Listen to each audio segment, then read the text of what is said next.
네, 업계에서 오가는 은밀한 이야기를 알아보는 오프 더 레코드 시간입니다. 오늘은 지금 당장 회계 공부 시작하라 저자이자 DI 파트너스 대표인 강대준 회계사님 모셨습니다. 안녕하세요. 예, 네, 요즘 어떻게 지내세요? 이제 감사 기간이 거의 끝나가고요. 네. 이제 기업들 공시하고 해서 좀 바쁜 일정 끝내고요. 네. 최근에는 이제 기업들이 회계 공부를 많이 하거든요. 그래서 강의도 하고. 그래요. 예, 굉장히 바쁘게 지내시겠네요.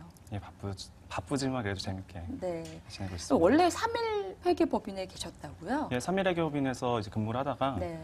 얼마 전에 이제 창업을 해서요. 네. 아, 예. 진정한 요즘 약간 그 창조 경제 예. 뭐 이런 것들의 그 예.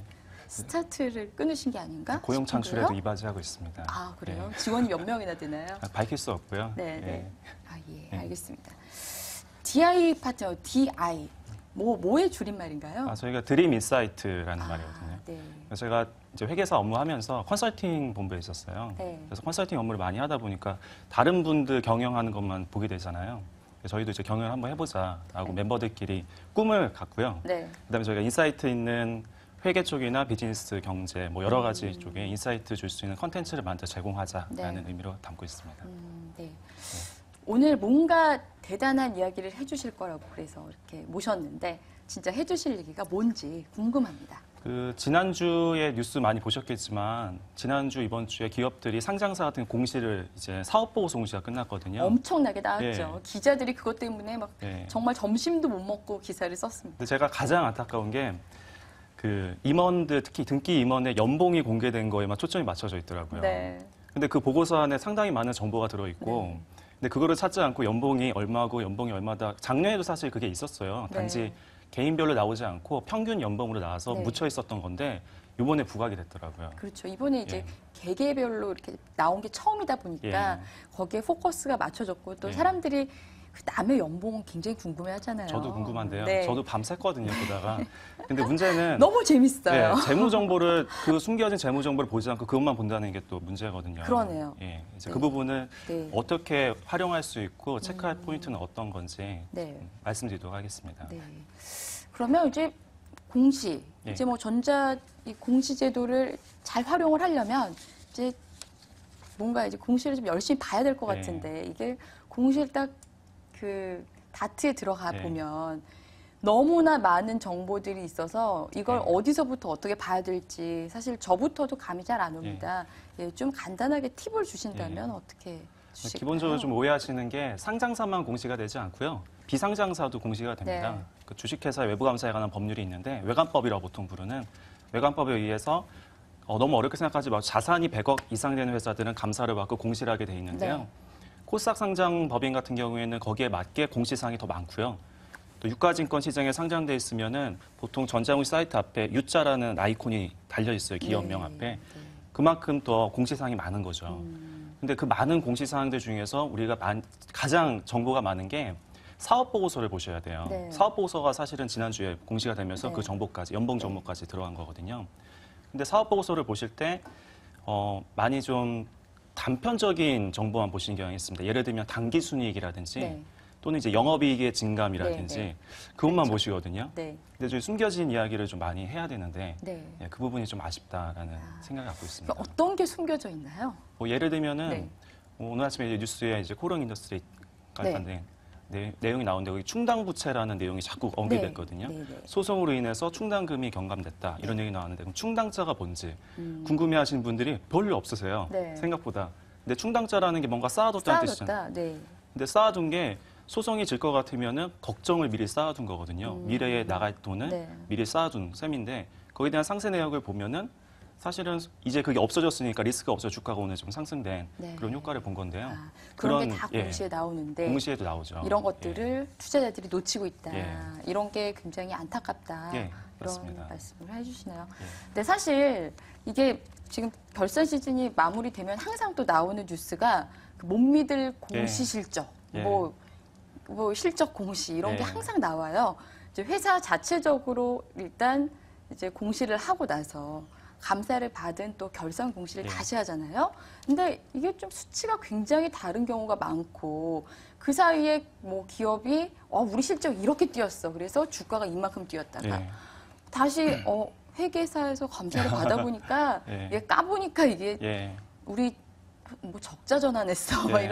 이런 때도 많아요. 예. 그래서 투자자들 피해 있는 경우 네, 많은데 맞습니다. 대체 이런 일은 왜 벌어지는 건지 좀 실제로 예. 이제 감사를 하는 예. 입장에서 왜 이런 일이 벌어지는지 좀 설명 부탁드릴게요. 일단 오해하시면 안 되는 게요. 우리가 분식회계라고 하는 네. 속이는 거 있잖아요. 네, 네. 분식회계하고 회계 감사를 할 때 그 정보가 변경되는 거 좀 차이가 있거든요. 네. 일단 분식회계의 분자라는 그 네, 네. 단어 네. 뜻 아시나요 혹시? 그거 막 분칠하는 거 아니에요? 예, 맞아요. 네. 가루 분자거든요. 네, 네. 분식이 화장하는 건데 그거 속이는 거죠. 네. 근데 분식 뭐 짝퉁 가방 이런 저도 거. 지금 막 속였잖아요. 아, 예, 저도 잠깐. 분을 막 떡칠을 해갖고 막. 근데 거기에 속으면 안 되잖아요. 근데 속을 수도 있고 오히려 네, 거꾸로 속으셨어요, 그죠? 예, 거꾸로 분식하는 경우가 있어요. 역분식이라고 하거든요. 우리나라는 오히려 역분식이 더 많을 수도 있어요. 역분식이라고 하는 게 기업이 이익을 부풀리는 게 아니고요. 네. 오히려 줄이는 거죠. 대표적인 그래서 뭐 게 세금을 줄인다거나 뭐 이런. 사실은 이제 노리나요? 세금 회피가 다 같이 가요. 개인적으로 유용한다, 재산을 비자금을 조성했다. 네. 예를 들면은 청첩장이 하나 날라왔어요. 거래처에서. 그러니까 예, 오히려 뭐, 줄인다는 거죠. 예, 뭐 그게 그런- 더 많다는 거죠. 예, 그런 비용까지도 다 어떻게 보면은 안 가는데도 불구하고 비용 처리를 하면은 아주 소소한 건데도 개인적으로 유용한 게 되죠. 그러네요. 그러면 비용이 됐으니까 세금이 줄어들고 아주 네. 소소한 건데 그런 데부터 시작해서 없는 거래를 만들고 없는 빌딩을 사고 팔기도 하고 이제 그런 건 분식회계고요. 네. 이제 감사하다가 우리가 조정되는 건 분식회계라기보다는 오류를 지적해서 감사인들이 네. 이제 회계 감사 중에 이제 조정을 해나가는 네. 하나의 이제 정보를 만들어가는 단계라고 보셔도 무방합니다. 감사라는 표현이 너무 어감이 세잖아요. 네. 네. 그것보다 올바른 공시를 하기 위해서 노력하는데 보통 이제 회계사들은 감사 의견으로 이야기한다라고 하거든요. 네. 근데 감사 의견이 항상 나와요. 공시 사이트에서도 항상 감사 의견이 적정이다. 네. 라는데 나오는데 다 적정 아니냐 이런 말씀하세요. 네. 다 적정이던데. 근데 사실은 적정 의견이라는 것도 오해하시는 게 적정 의견 나오면 좋은 회사라는 뜻이 아닙니다. 네. 기업 회계 정보를 적절하게 공시를 했다라는 것뿐이에요. 네. 그러니까 망하는 회사를 망한다라고 표현하면 적정인 거예요. 좋은 회사가 아니잖아요. 네, 네. 근데 정말 좋고 전도 유망한 회사라도 네. 좀 다르게 뭔가 속였으면 그때는 의견 거절이 나갈 수도 있습니다. 네. 그래서 감사 의견도 사실은 주의할 점이 의견 거절 부분이 네. 있거든요. 그렇죠. 의견 거절을 통하면 이제 상장이 폐지되는 네. 상황인데 연간 한 30-40개 정도 되는 회사가 의견 거절로 상장이 폐지가 됩니다. 네. 근데 의견 거절이 왜 나오나 생각하시면은 네. 저기 나오네요. 예. 네. 보통 이제 적정 의견은 적합하게 작성이 되었다라고 네. 보시면 되겠고요. 한정 의견이 예, 있고. 한정을 잠깐 설명을 드리면 부적정 의견이 일반적으로 틀리게 한 경우예요. 가봤더니 재고 자산이 별로 없는데도 불구하고 평가를 제대로 안 했다라든지 네. 예, 그런 경우에는 고치시라고 의견이 불일치되는 거죠. 못 고치겠다 하면 이제 고치죠. 대개 이제 고치죠 이때는. 네. 근데 문제는 의견 거절이라고 저는 생각을 하는데요. 네. 의견 거절은 감사 범위가 제한됐다라는 표현을 쓰는데요. 네. 감사를 하러 갔더니 아무 자료가 안 나오는 거예요. 정보가 공시가 안 되고. 네. 그러면 이제 감사조차 못하니까 리스크가 파악이 안 된다고 보시면 상당히 심각한 경우죠. 그러니까 실제로 기업에서 그럼 어떤 정보를 좀 숨기고 있는 건가요? 그럴 때? 그때는 사실은 시스템상 안 나오는 경우가 있어요. 그러니까 내부 통제가 잘 안 돼 있거나 그러면 시스템이 안 나오는 그런 문제가 있고요. 네. 가장 심각한 경우가 사실은 계속 기업이 안 되는. 네. 보통 회계에서 가장 큰 가정 중에 하나가 계속 기업 가정이거든요. 네. 예를 들면 감가상각이라는 게 가장 기본적인 비용이잖아요. 감가상각비. 네. 건물을 오랫동안 쓰면 비용을 잡는다라는 의미인데요. 그 말은 건물을 몇십 년간 쓴다라는 가정이 있어야 되는 거죠. 네. 근데 내년도에 망하는 회사가 건물을 40년 동안 쓴다는 가정으로 비용 처리한다는 말이 안 되는 네. 거기 때문에 그 회사가 계속 갈지 안 갈지를 평가를 하고 계속 가지 못한다라고 하면 의견 거절을 줘서 감사 의견 그 재무제표 못 믿겠다. 계속 안 가는 회사인데 왜 계속 간다라고 표현했냐라고 이제 네. 의견을 주는 거죠. 아, 의견 거절도 하나의 의견이라고 보시면 됩니다. 네. 예. 그 의견 거절은 그 특기 사항이 나와 있는 예. 거죠. 이렇게 재무제표를 예. 보면은 특기 사항이 예. 맨 마지막에 있는 예. 건가요? 이게 가장 사실은 제가 팁을 드리고 싶은 네. 부분인데요. 그 벤이 몇 쪽이 되는 예, 오해를 많이 하세요. 의견 거절에 특기사항이 붙어 있다고 생각하시는데 네, 네. 적정 의견에 특기사항이 붙어 있어요. 네네. 이게 무슨 얘기냐면 적정이 다 적정 나간다라고 표현 많이 하시는 게 90% 네. 정도가 걱정이 나가기 때문에 적정 의견이. 근데 하지만 특기사항이 나가는 회사들이 간혹 있습니다. 네. 근데 특기사항은 웬만하면은 안 적는 내용인데 대부분 이제 주석, 재무제표에 보면 이제 주석이 딸려 있잖아요. 네. 주석 중에 특히 중요한 거를 갖다 놓은 게 특기사항이거든요. 근데 보통 이제 금감원에서 발표하는 연구 보고서도 보면은 특기사항에 방금 말씀드린 계속 기업이 좀 불확실하다, 의견 네. 거절까지는 아닌데 불확실하다라고 적게 돼 있어요. 그렇죠. 또는 소송에 걸렸다라든지 네. 아니면 큰 뭐 분식회계를 했다든지 그게 걸렸어요. 네. 세무조사에서. 그런 내용 적게 되는데 그 부분만 잘 봐도 정보를 압축해서 요약해서 볼 수 있다는 거죠. 그러니까 예. 그 부분만 잘 봐도 이 기업이 상장 폐지가 되느냐 안 되느냐 네, 맞습니다. 뭐 이런 네. 것들을 좀 알 수가 있겠네요. 네, 그렇죠. 그러니까 이게 재무제표를 정말 잘 봐야 되겠다. 예. 그리고 우리가 재무제표 볼 때 그냥 뭐 영업이익이 얼마 늘었다, 뭐 매출이 얼마, 전년 대비 얼마 늘었다 이런 것들만 좀 많이 보는데 이런 특기사항 같은 것들, 감사 의견 잘 봐야 되겠습니다. 예. 네. 그 또 중요한 내용이 재무제표라고 하면은 감사보고서라든지 사업보고서에 첨부된 연결감사보고서 뭐 여러 가지 내용이 나오잖아요. 이제 보통은 이제 야심차게 보세요. 근데 다운을 받으면 100페이지가 넘거든요. 그렇습니다. 예. 그에 대한 네. 배경 중에 하나가 최근에는 회계 기준이 상장사들은 국제회계 기준이 도입이 됐어요. 그러면서 많은 국제회계 기준은 요약된 정보를 좀 오히려 제공을 해요. 표에서는. 그리고 정말 중요한 얘기는 주석이라고 하는 거에 다 딸려 있거든요. 그렇더라고요. 근데 주석 양이 너무 많다라고 생각을 네. 하시는데 주석은 연결이 돼 있습니다. 우리가 생각하는 그 현금이면 현금이 과연 달러인지 원화인지 연결돼서 가서 볼 필요가 있고요. 자, 에피소드가 하나 있는데 어떤 그 회사 강의를 나갔어요. 근데 그 회사는 부채 사채가 있는 거예요. 사채. 네. 사채니까 당연히 우리는 이제 흔히 전문가들은 회사 채권이다. 국가가 네. 발행한 채권 국채라고 부르는 거죠. 회사 채권을 아시는데 이분 네. 걱정을 하신 거예요. 네. 어머, 네. 우리 회사에 사채, 네. 우리 회사가 얼마나 어려웠으면 사채를 썼을까, 그렇죠. 뭐 이렇게. 뭐 퇴사를 고민하시고 뭐 그러신지 모르겠지만 걱정을 하시더라고요. 네. 근데 그 사채라고 하는 것도 주석을 가서 보면은 보통 이게 보시면 화면에 나온 것처럼 연결이 돼 있잖아요. 예를 들면 사채 같은 경우도 그 회사도 좀 화면에 나오는 건 아니지만 사채에 가서 보면은 그 사채에 대한 상세 내용이 나왔어요. 네. 사실 여기 사례는 지금 삼성전자 사례거든요. 네. 근데 삼성전자 사채 내용을 보면은 그 와, 연 이자율 7.7%. 예. 이게 좀 아니, 삼성전자라는 회사가 왜 예. 이럴까? 그리고 예. 발행일을 봤더니 예. 97년. IMF 때 IMF 때. 달러가 부족할 때 급전을 쓴 거예요. 네. 그 문제가 됐던 이제 작년에 동양 뭐 회사 네, 시멘트 네. 같은 경우 7.3%의 그 무보증 단기 사채를 발행을 하면서 문제는 7.3%를 준다고 투자가 끌어모았거든요. 네. 당시 이제 7.7%가 삼성전자니까 삼성전자 입장에서 상당히 좀 안타까운. 그러네요. 예. 그걸 지금도 갚고 있다는 지금도 거죠? 갚고 있죠. 이게 10년 거치 20년 분할 상환 조건이기 때문에 야. 2027년까지 갚아야 돼요. 그렇군요. 예. 근데 최근에 발행한 삼성전자 보고서를 보면은 최근에 2년 전에 또 발행을 했거든요. 네, 네. 그때는 한 1.7%에 발행을 했던 네. 적도 있습니다. 역시. 글로벌적으로 예. 네. 리스크가 없으니까요. 아, 이게 예. 그러니까 그 사채라는 예. 그 이런 명칭 같은 것들도 참 어려워요. 예. 그래서 제가 뭐 그 지금 당장 회계 공부하라, 예. 시작하라 뭐 이런 책 쓰셨는데 예. 사실 그 책은 못 봤지만 회계 관련 책들을 좀 막 보다 보면 그냥 볼 땐 알겠어요. 볼 땐 알겠는데 막상 재무제표를 딱 들어가서 보면 예. 이게 실전에 연결이 안 되는 거예요. 예, 맞습니다. 근데 그런 예. 것들을 좀 투자자 입장에서 이게 아마 경영자 입장에서 알아야 될 꼭 이제 짚어야 될 포인트와 투자자 입장 예. 또 뭐 노동자 입장에서 예. 알아야 될 뭐 이런 모든 이 목적에 따라서 또 예. 재무제표 보는 방법이 또 달라야 될 것 같거든요. 그 지금 우리 시청자들은 다 주식 투자를 하시는 분들이라고 가정을 하고요. 예. 이제 기업을 볼 때 재무제표 어떤 부분을 좀 유의해서 봐야 될까요? 저는 항상 이제 영업이익 관점에서 먼저 네. 접근을 하시고요. 네. 그 회사 이제 유동성이라고 보통 표현하는 유동성이나 말 자체도 뭐 헷갈려 하시는 분들이 계세요. 네. 그러니까 현금화가 얼마나 빨리 되냐, 현금화가 빨리 되는지 그런 내역들인데 그거를 지금 방금 말씀드린 주석과 연결해서 보시라라는 팁을 드리고 싶어요. 네. 예를 들면은 주석이라고 하는 부분에 가시면 네. 그 우리가 부채에 관련된 거를 방금 사채를 말씀드렸지만은 그것뿐만 아니라 주식 투자랑 연결하면은 제가 안타까운 사례가 하나 있는데요. 네. 제가 강의를 항상 나가는 회사가 있어요. 그 사마페인트라는 회사가 있는데 네.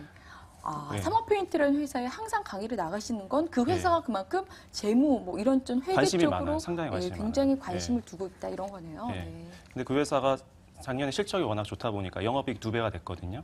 오. 예, 그러면서 주가가 많이 올랐죠. 와, 예. 사모페인트 작년에 영업이익 2배가 됐다고요? 예, 와. 상당히 실적이 좋아서. 네. 근데 뭐 그건 이제 회사 실적이 좋은 거 이미 공시가 된 내용이니까 저 정보를 봤어요. 네. 근데 주석상을 보니까 그 회사 주가가 오늘 한 13,000원 정도 지금 하고 있는데 네. 신주 인수권부 사채가 발행이 된 거를 보면은 4,952원에 4,952원. 행사가 가능한 거고요. 네. 다다음 주부터 행사를 하실 수가 있어요. 여기 투자하신 채권자분들은 주식을 4,900원에 살 수 있는 옵션을 지금 갖고 계신 거 얼마나 지금 기쁘시겠어요. 예. 거의 지금 한 3배? 예. 3배 가까이 이제 올랐네요. 그렇죠. 네. 예. 그래서 그런 부분들을 저도 이제 항상 그래서 본다고 하지만은 네. 재무제표만 보고서는 많이 말씀을 드렸었는데 네. 이번에 이제 관심이 있어서 또 주석을 쭉 보다 보니까 이거 보니까 또 한 번 먹은 거죠. 너무 아깝기도 하고요. 저도. 근데 이런 예. 걸 참 찾아내기가 쉽지가 않아요. 예. 그리고 특히나 뭐 신주인 그 BW라든지 발음도 잘 안 돼요. 예. 네. 신주 인수권부 사채. 부사채. 예. 네. 이런 것들 참 이해도 잘 안 되고 예. 개인 투자자분들이 예. 그 투자하기가 사실 쉽지가 않거든요. 근데 이런 것들 어떻게 좀 찾아낼 수 있을까요? 그래서 저는 보통은 네. 회계 지능이라고 표현을 하거든요. 네. 회계 센스라고도 표현하기도 하고. 그래서 이거는 어떤 분이 회계 공부를 하셨다라고 하면은 보통 부기를 생각하세요. 장부에 기입하고 차변 대변에 입력을 네. 전표 입력하는. 근데 그거는 회계팀 분들이 보시는 거고요. 이제 보통 투자자분들이나 아니면 기업에 계신 회계팀이 아닌 분들은 회계 재무제표를 읽는 거에서 시작하셔야 되거든요. 네. 근데 공부하시는 접근 방법이 다르신 거죠. 이거를 분석하고 하는 거는 우리가 보통 문자 메시지 보는 뭐 앱을 개발해서 그 앱을 이용하는 건 아니잖아요. 네. 그냥 이용만 하면 되는 건데 네. 공부 접근 방식은 너무 산출자 관점에서 정보를 산출하는 입장에서 많이 하시는 것 같아요. 그래서 편안하게 본인이 관심 있는 회사 정보를 쭉 한번 체크를 하시는 거예요. 네. 체크하셔 모르는 용어가 나오면은 그걸 네. 체크 요즘에 워낙 또 포털 잘 돼 있잖아요. 네. 네. 네, 그런 내용을 보시고요. 분석이 잘 돼 있어요. 네. 용어도 찾아보시고 검색도 해보시고 네. 그러다가 제가 말씀드린 오늘 가장 많이 강조된 게 주석인데 네. 주석 정보를 하나씩 이제 연결해서 가시다 보면은 이게 정형화돼 있어요. 또 많이 이제 정형화돼 있게 기업들이 좀 비슷하거든요. 네, 네. 막 차이 나는 부분이 그렇게 많지는 않기 때문에 그런 거를 좀 보시면서 네. 예를 들면은 이 회사가 관심 있게 아까 그 연봉 관심 있는 것처럼 네. 이 회사가 지금 차입을 했는데 몇 프로에 차입을 했을까라고도 보기도 하시고 그다음에 항상 이제 매출이 궁금하시면은 그 한 회사가 한 부문만 있는 게 아니라 여러 부문의 사업을 하잖아요. 네. 근데 손익계산서 보시면은 총 매출액만 나옵니다. 근데 부문별로 매출액이 얼마일까라는 것도 주석에 가시면 또 영업 부문별로 또 나오거든요. 그럼 네. 어디가 적자고 어디가 흑자인지도 알 수 있겠죠. 주석을 또 네. 열심히 봐야겠네요. 네. 자, 진짜 뭐 재무제표에서 봐야 될 게 굉장히 많은데 그 LG 디스플레이랑 뭐 삼성전자, 예. 삼성 그러니까 보통 보면 주석에서도 네, 주석 내용을 이제 보시게 되면은 회계 정보를 이제 보통 얻게 되시면은 회사 의도가 또 보여요. 네. 예를 들면 감가상각비라고 하는 게 아주 기초적인 네. 회계 지식이기 때문에 예를 들면 100억짜리 건물이 있다. 네. 10년을 사용하겠다. 그럼 1년에 10억씩 비용이거든요. 근데 보통 회사들이 법인세법의 규정에 의해서 40년으로 상각을 해요. 건물 같은 경우에. 네, 네. 건물은. 근데 삼성 디스플레이는 삼성 디스플레이는 30년으로 30년. 예. 네. 15년짜리는 좀 가건물 같은 거고 30년짜리가 철근 들어간 건물인데 30년은 가장 이제 적게 잡은 거라 보시면 돼요. 네. 근데 내용 연수를 적게 잡았다는 거는 그만큼 비용을 더 잡겠다는 더 거예요. 잡겠다. 예, 우린 왜냐면은 자신 있어. 뭐. 예. 그럼 매출을 조금 덜 내게 이익을 덜 내겠다. 덜 내겠다 뭐 이런 내겠다라는 거군요. 네. 뭔가 그래야지 좀 절세가 되기도 하고요. 어차피 이익이 많이 나온다라는 거죠. 그런 걸 또 저렇게 예. 보이는군요. 예, 그런 네. 요소들이 이제 몇 가지가 있습니다. 그런 걸 네. 공부하시면은 체크만 딱딱 하시면 이 회사가 지금 어떤 상태구나라는 게 한눈에 들어올 수 있죠. 네. 오늘 네. 얘기를 듣다 보니까 이 재무제표 하나만 가지고도 투자 정보 너무나 많이 알 수 있을 예. 것 같은데 오늘 시간이 너무 짧죠? 예, 참네요. 네. 진짜 해야 될 얘기가 너무 많은데 지금 이쯤에서 좀 인사를 드려야 될 것 같고요. 다음번에 또 기회 네. 되신다면은 나와주셔서 투자자분들에게 또 어떻게 이걸 뭐 투자를 해야 되는지 공시 보는 방법 좀 알려주시기 바랍니다. 네, 오늘 말씀 감사합니다. 고맙습니다. 네. 네. 오늘의 한 줄평 회계 지능 높이자였습니다. 네, 저는 오늘 여기서 인사드리겠습니다. 주말 잘 보내시고요. 저는 다음 주에 더 알찬 내용으로 찾아뵙겠습니다. 시청해주신 여러분 고맙습니다.